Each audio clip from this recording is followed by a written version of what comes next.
नमस्कार मित्रांनो, मी सागर दादा आणि तुमचं पुन्हा एकदा स्वागत आहे सागर दादा व्लॉग्स वरती। मित्रांनो, या भागात आपण गोव्यातील एक प्रसिद्ध ठिकाण पाहणार आहोत, ज्याचं नाव आहे एन्सेस्ट्रल गोवा। यालाच बिग फूट या नावाने देखील ओळखले जाते।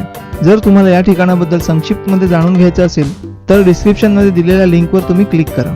आणि जर हे ठिकाण तुम्हाला पूर्ण बघायचं असेल तर हा व्हिडिओ तुमच्यासाठी आहे। व्हिडिओ मोठा आहे, सोबत चिप्स घेऊन बसा। चला तर सफर करूया एन्सेस्ट्रल गोवाची। मित्रांनो, चॅनल सबस्क्राईब करून बेलवर क्लिक करा, जेणेकरून नवनवीन व्हिडिओचे नोटिफिकेशन येत राहील। तेही कसं लगेच। तर मित्रांनो, आपलं हे घर बघून झालेलं आहे। तर आता आपण बिग फूट बघायला जाऊया। एंट्री तिकीट मगाशीच काढलं होतं आपण, तुम्हाला तर माहिती आहे। ते घर बघण्यात वेळ गेला आपला। चला। एंसेस्ट्रल गोवा में आप सभी का स्वागत है। इस जगह को बिग फुट भी कहा जाता है। यहाँ पर सैकड़ों साल पहले एक ऋषि ने तपस्या करके देवताओं को इतना प्रसिद्ध किया कि उसे सीधे स्वर्ग में उठा लिया गया। इस व्यक्ति के पैरों के निशान यहाँ पाए जाने के कारण ही इस जगह का नाम बिग फुट पड़ा। 2 दशक पहले जो गोवा का चित्र था उसे एंसेस्ट्रल गोवा में आपके लिए दर्शाया गया है। आपके पीछे मुख्य प्रवेश द्वार के ऊपर जो कपड़ा है वो पंखे के रूप में इस्तेमाल होता था। खंबे पे बंधा हुआ यह गाढ़ा कपड़ा एक रस्सी से खींचकर हिलाया जाता था। हवा में हलचल होने से शीतल वातावरण बनता था। सामने आपको एक पालकी दिखाई देगी जो जमींदारों के परिवहन का साधन था। मालिक और मालकिन पालकी में बैठते और 4 समर्थ शरीर वाले कुमार पालकी को अपने कंधों या सिर पर उठाकर चलते थे। आपके आगे जो तस्वीर है वो संत मीराबाई की मूर्ति की है, जिसे केवल एक ही लैटराइट के पत्थर से तराशा गया है। एंसेस्ट्रल गोवा की अवधारणा करने वाले श्री महेंद्र आंगार्स ने अकेले ही पारंपरिक औजारों के माध्यम से इस मूर्ति को रूप दिया। इनके परिश्रम और प्यार से बनी इस मूर्ति को भारत में एक ही लैटराइट के पत्थर से तराशी गई सबसे लंबी मूर्ति होने की मान्यता मिली है। अब कृपया बाहर चलकर सदियों पहले के गोवा का दृश्य अपनी आंखों से देखिए। इस खास तैयार किए गए गांव से जैसे आप आगे बढ़ेंगे, आपको साउंड सिस्टम के माध्यम से जानकारी दी जाएगी। ध्यान से सुनें और आपसे अनुरोध की गई जगह की ओर आगे बढ़ें। धन्यवाद।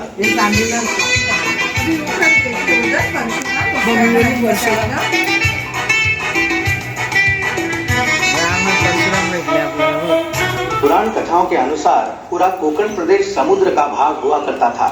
भगवान विष्णु के छठे अवतार भगवान परशुराम ने सह्याद्री पर्वत पर खड़े रहकर अरबी सागर में तीर मारा।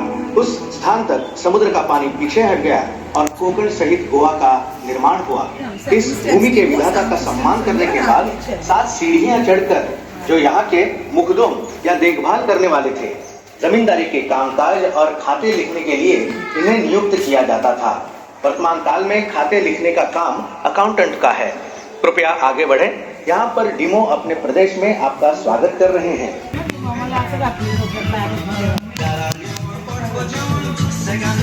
नमस्ते, मैं दामिया, यहाँ का मछुआरा। और आप लोग मुझे इस तरह घूर घूर के क्यों देख रहे हैं? मेरे आवरण की वजह से? अरे बाबा, ये तो हम गोवा वासियों का बरसाती चढ़ावा है। पूरी तरह ताड़ के पत्तों से बना ये चढ़ावा हमें बारिश के पानी से और कड़ी धूप से भी बचाता था। पूरी तरह प्राकृतिक होने की वजह से ये बायोडिग्रेडेबल भी था। क्यों, हम लोग सच में थे ना पर्यावरण के अनुकूल।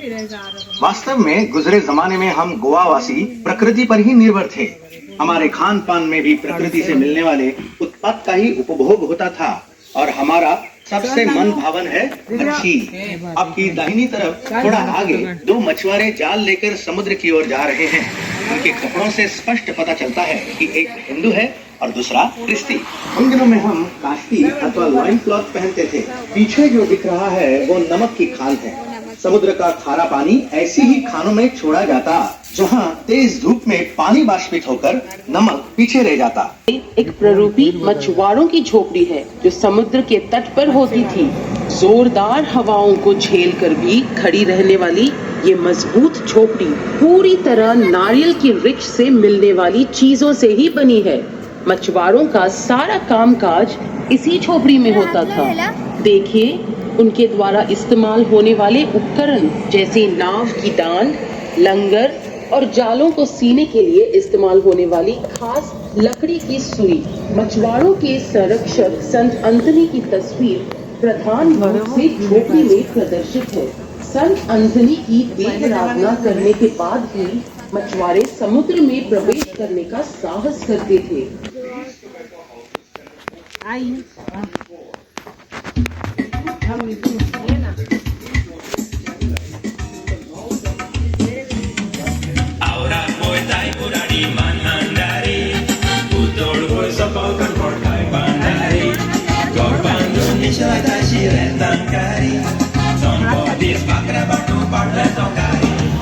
पूर्वीची कौलं ही अशी होती। दाहिनी ओर जुआओं का घर है, इसकी दीवारें नळीची कौलं। फर्श पर गोबर का लेप लगा हुआ है। परंपरा अनुसार जो कपड़े वो पहनते वो बालकनी में लटकाए हुए हैं। महिलाओं का कापड़ और पुरुषों की काष्टी। एक ही आकृति में पाया जाने वाला ये कापड़ 3 रंगों में पाया जाता है। जुआओं की पत्नी कातरीन लाल रंग का कापड़ पहनकर बालकाओं में बैठी चावल चुन रही है। गोवा में किसान संतुष्ट रहता था। उसके होठों पे गीत और दिल में उमंग भरी रहती, जिसे वो गानों से अभिव्यक्त करता था। उसके गानों को संगत देता घुमट, एक प्रकार का तबला जिसे मिट्टी के मटके के एक भाग को चमड़ी से ढककर बनाया जाता था। घुमट का इस्तेमाल हर धर्म और जाति के उत्सवों में होता है। नारियल के अर्क से भरा हुआ बर्तन और दूसरे में आग जलाती है, जिससे वो ऊपरी पत्तों को तराशता है। इस नारियल के अर्क से गोवा का अमृत पीढ़ी आरभूत होती है। आपके पीछे गौशाला है जो हर घर में पाई जाती है। जमीन खोदने के सारे उपकरण जैसे हल, मिट्टी बराबर करने का लेवलर आदि यहाँ प्रदर्शित है। जान सकते हैं कि आपकी नजर कांच के गिलास में रखी हुई चीजों पर पड़ी। ये अलग अलग प्रकार की चीज़ें कटहल, केले या कूड़ों के पत्तों में तंबाकू को लपेटकर बनती थी। यहाँ गौर करने वाली बात यह है कि हर गौशाला के ऊपर कछुए का कवच रखा जाता था। मान्यता ये थी कि इस कवच का पशुओं पर शांत प्रभाव पड़ता था। ये मटका जो आप देख रहे हैं ये मामूली नहीं है। इसे कोंकणी में पोड़गो कहते हैं। मिट्टी और गोबर का लेप लगाया हुआ ये मटका थर्मस का काम करता है। इसमें कंजी डालकर खेतों में लेकर जाते थे ताकि कठिन परिश्रम करने वाला किसान पेट भर गरम गरम नाश्ता कर। काजू फेनी की भट्टी है। घर के सदस्य काजू का फल दिन में 2 बार इकट्ठा करते और औरतें काजू को फल से अलग करती। आदमी उन्हें अपने पैरों के नीचे कुचलकर रस मटकों में भरते। किण्वित रस को एक बड़े मटके में डालकर उबाला जाता है और उससे उठने वाली वाष्प को छोटे मटके में संयमित किया जाता है। इस मटके को पानी डालकर ठंडा किया जाता है, तब जाके पहला सारभूत खुराक बनता है जो एक हल्की शराब है।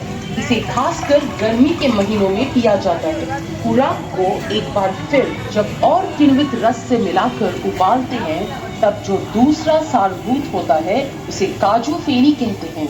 यह काफी तेज शराब होती है।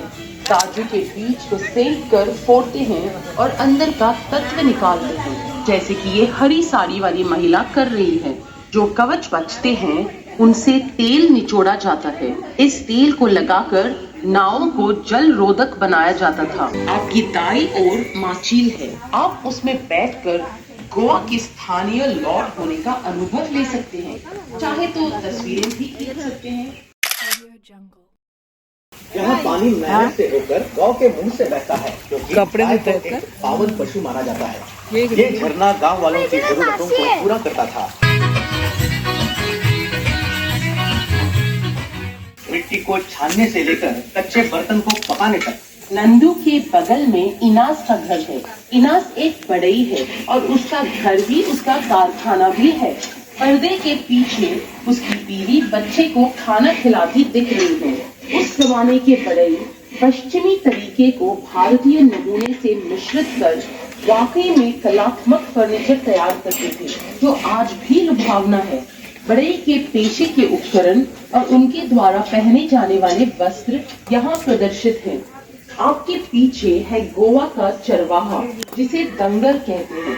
ये सह्याद्री के पहाड़ी इलाकों में बसता है और ज्यादातर बकरियों की देखभाल करता था। उसके पास कुछ गोधन भी होते थे। जब उसकी जरूरत पड़ती खासकर खेतों में बीज बोने के समय या फसल काटने के समय तब वो नीचे आकर किसानों की मदद करता है। हाँ पीछे फोटो लोगों के लिए अनाज लेकर जंगल हमेशा एक संबल लेके चलता जो वो पगड़ी या तौलिए के रूप में इस्तेमाल करता था। जब वाले बाहर यात्रा करते तो अपनी और घर वालों की सलामती के लिए ये जलाते थे। राखनदार को मिट्टी के घोड़े चढ़ाते थे। आजकल अगरबत्ती और नारियल चढ़ाए जाते हैं। आप सीढ़ियाँ चढ़कर हस्तशिल्प या हैंडीक्राफ्ट की दुकान में जा सकते हैं। कृपया शीघ्रता से क्योंकि कुछ ही मिनट में अगले भाग का दौरा शुरू होने वाला है।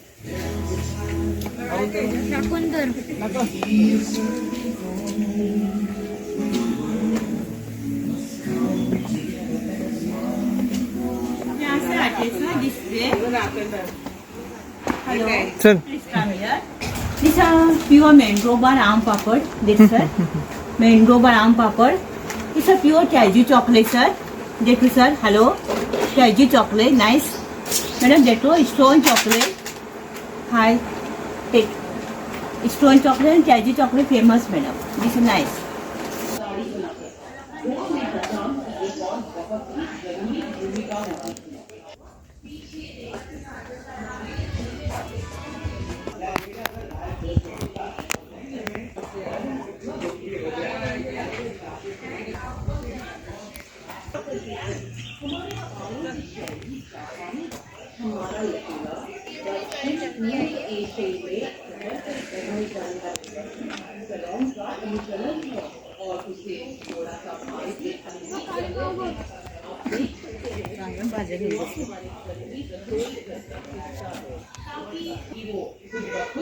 हमारे खाने में इस्तेमाल होने वाले सामग्री के साथ सुलझ जाएंगे। आपका बहुत बहुत धन्यवाद। हम माफी चाहते हैं हम आपकी कुछ सेवा नहीं कर पाए पर कृपया सीरियस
या ठिकाणी आपल्याला अनेक प्रकारचे पक्षी पाहायला मिळतात.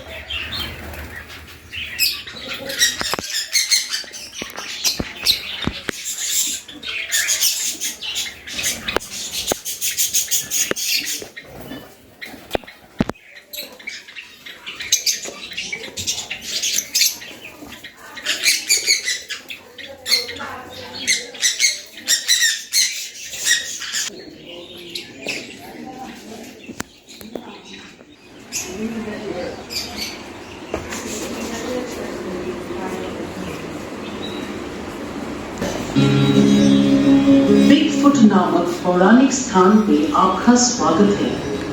इन 8 तस्वीरों द्वारा चित्रित की गई कहानी में आपको चट्टान में पाए गए पग चिन्ह का नाम इस जगह को पढ़ने की जानकारी मिलेगी। ये कहानी एक दौलतमंद आदमी महादर की है जो दयालु और उदार था और गरीब जरूरतमंद लोगों की मदद करता। लालची लोग झूठ बोलकर उससे खाना, कपड़ा और पैसे मांगते क्योंकि वे काम करने के लिए बहुत आलसी थे। ऐसा ही एक आदमी था खुरम, जिसने महादर का सारा धन चुराने की साजिश रची।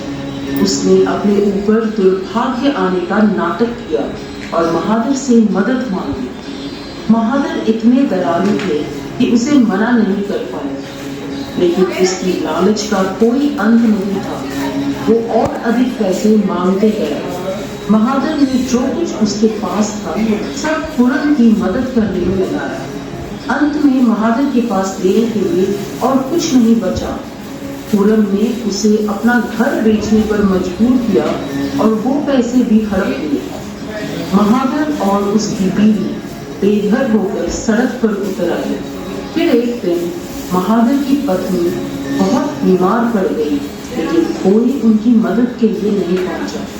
जिनकी मदद करने के लिए महादर ने अपना सब कुछ त्याग कर दिया, वे भी उसकी मदद के लिए नहीं आई। उसकी पत्नी मर जाने से महादर अकेला पड़ गया, लेकिन महादर का विश्वास अटूट था। वो जगह जगह घूमकर जितना हो सकता लोगों की मदद करता। उसकी निर्बल स्थिति देख भगवान उन्हें सपने में दर्शन देकर पूछते हैं, क्या तुम खुरम से अपनी संपत्ति वापस हासिल करना चाहते हो? महादर ने भगवान से खुरम को माफ करने की विनती करते हुए कहा कि वो अपने हाल में खुश है। उसके उत्तर से प्रसन्न होकर भगवान ने महादर को वरदान मांगने को कहा।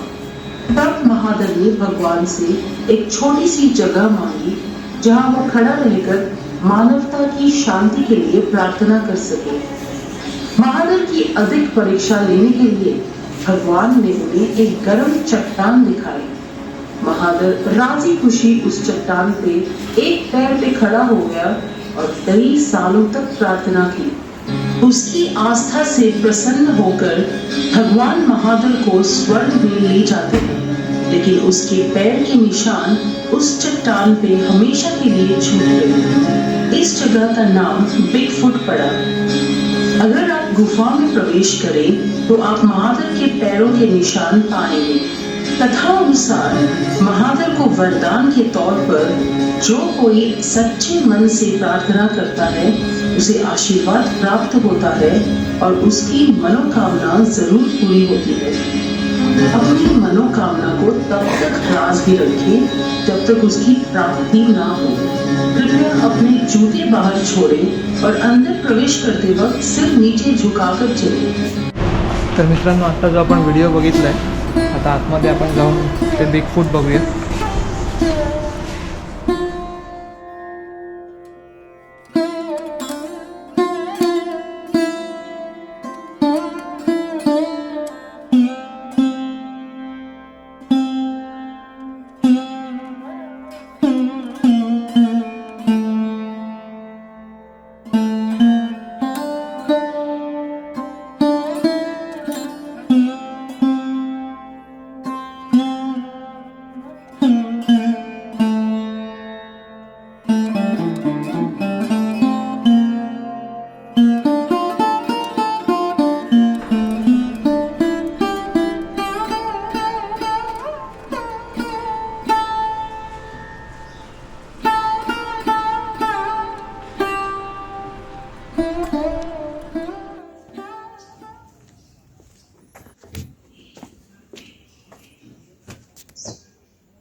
तर इथे तुम्ही पाहू शकता वर्ल्ड्स डेंजरस ॲनिमल सांगितले आणि इथे आपण उभे राहिलो की आपल्याला कोण दिसतंय, आपला स्वतःचा चेहरा. इथे तर बघा काय आहे, हे तर मी बघितलंच नाही. हा शरभ अवतार आहे शंकराचा. हे लोकांना माहिती नसते, बऱ्याच लोकांना नाही माहिती. त्याबद्दल इथे काही माहिती लावलेलीच नाहीये. माहिती आहे का ते काय कसलं चित्र आहे? चित्र कसलं माहिती आहे का? ये आगे मिलेगा संत पीरावरच्या. ह्याला नाही कळत आहे मराठी, काय बोलायचं. आता जाऊया पुढे बघूया.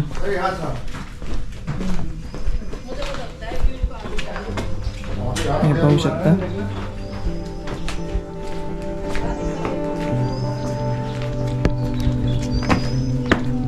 काट्यावाल्या आहेत का वेली.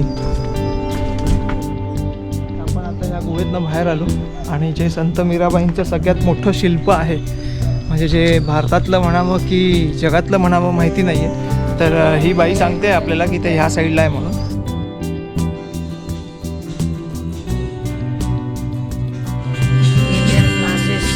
आप भारत का सबसे बड़ा चीनी का शिल्प देख सकते हैं।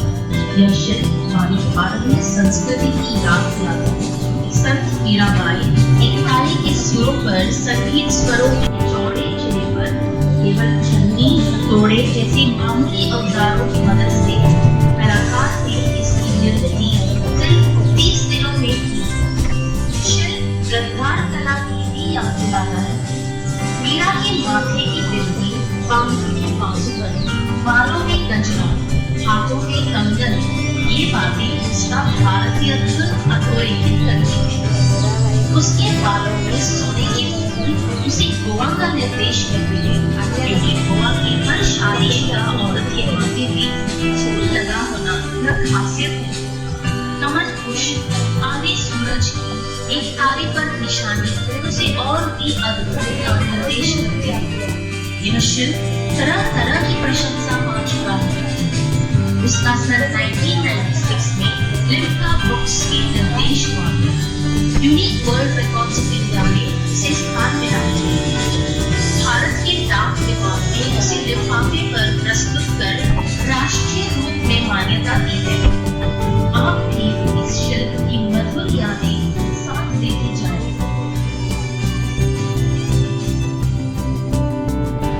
तर ते जे रेकॉर्डिंग आहे ते सुरुवातीचं थोडं मिस झालं. तर 1994 मध्ये हे शिल्प बनवलं गेलं आहे आणि ते पूर्ण चिऱ्यामध्ये, चिरा दगड जो आहे आपला जांबा दगड त्याच्यामध्ये. तर तुम्ही पाहू शकता किती सुंदर आहे.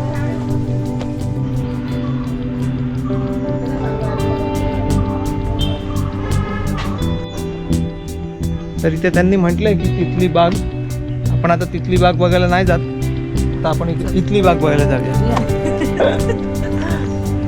चला. खूप सुंदर असा बोगनवेल आहे इकडे. तर इथे 12 प्रकारच्या तुळशी आहेत, त्या पाहू शकता तुम्ही.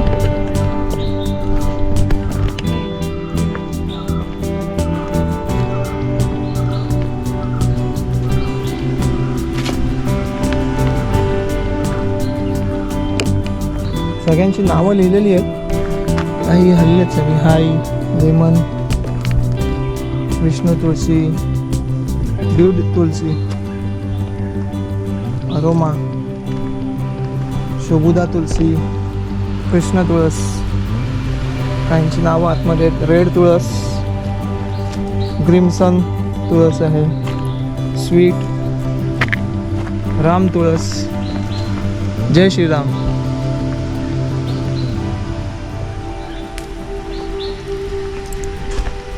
तोडून घेतली आणि खाऊन पण घेतले. खाली पण वेगवेगळ्या प्रकारची झाडं लावलेली आहेत. इथे ह्याची सगळ्यांची नावं लिहिलेली आहेत.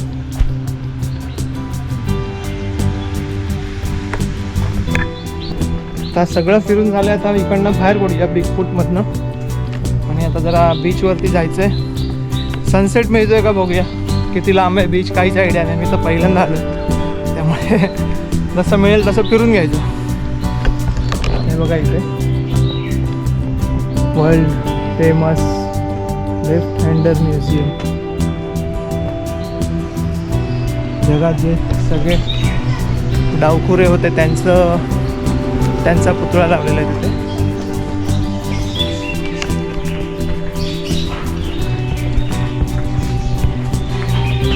मसाल्याचे पदार्थ, काळं मिरी, ते बघ.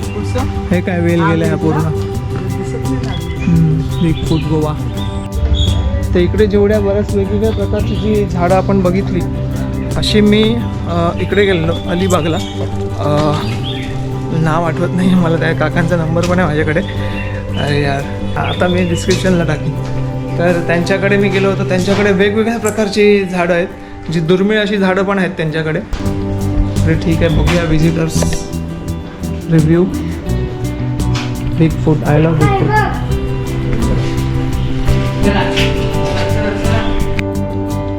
या ठिकाणी बऱ्याचशा अशा गोष्टी आहेत ज्या तुम्ही विकत घेऊ शकता. आता तेवढा वेळ नाही आहे माझ्याकडे. भरपूर छान छान गोष्टी आहेत, नक्कीच घेऊ शकता तुम्ही इकडे.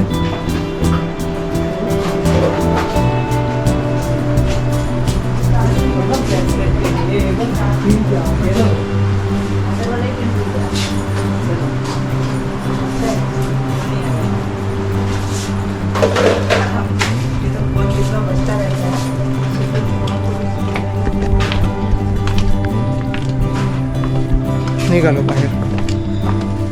Big food art gallery. चला, तुम्हाला हा जर व्हिडिओ आवडला असेल तर नक्की सांगा मला कमेंट सेक्शनमध्ये. अजून भरपूर फिरायचं बाकी आहे, म्हणजे काही फोटो संपत नाही आहेत. चला. डिसअपॉइंटेड. सनसेट झाला. आता काय, आता नुसतं बघायचं समुद्र किनारा आणि काय आहे ना. बघा, सनसेट तर बघायला मिळणार नाही. उद्याची तर काय चान्सेसच नाही आहेत. बघूया, उद्याची तर संध्याकाळची ट्रेन आहे. इकडे भरपूर आईस्क्रीमवाले आहेत रस्त्यावरती उभे, कोण घेताना दिसत नाही आहेत.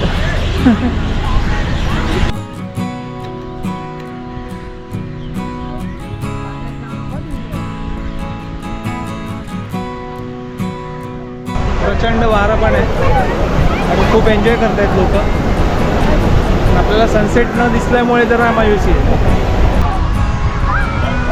फॅमिली आलोय आम्ही सगळे इकडे. झाला एन्जॉय करून समुद्र. पाय पण भिजवले नाही आम्ही, आहे ना दिवेश. आणि आता रिटर्न चाललोय. सकाळी येऊया पाय भिजवायला. हां, मग शूज नाही घालून यायचं. गोव्यातील पहिला दिवस या सर्व ठिकाणी फिरण्यात घालवला. आता निघालो आहोत हॉटेलकडे. व्हिडिओ आवडला असेल तर नक्की लाईक करा, शेअर करा आणि चॅनलवर नवीन असाल तर सबस्क्राईब करा. पुन्हा भेटूया उद्याच्या भागात. धन्यवाद. जय हिंद, जय शिवराय.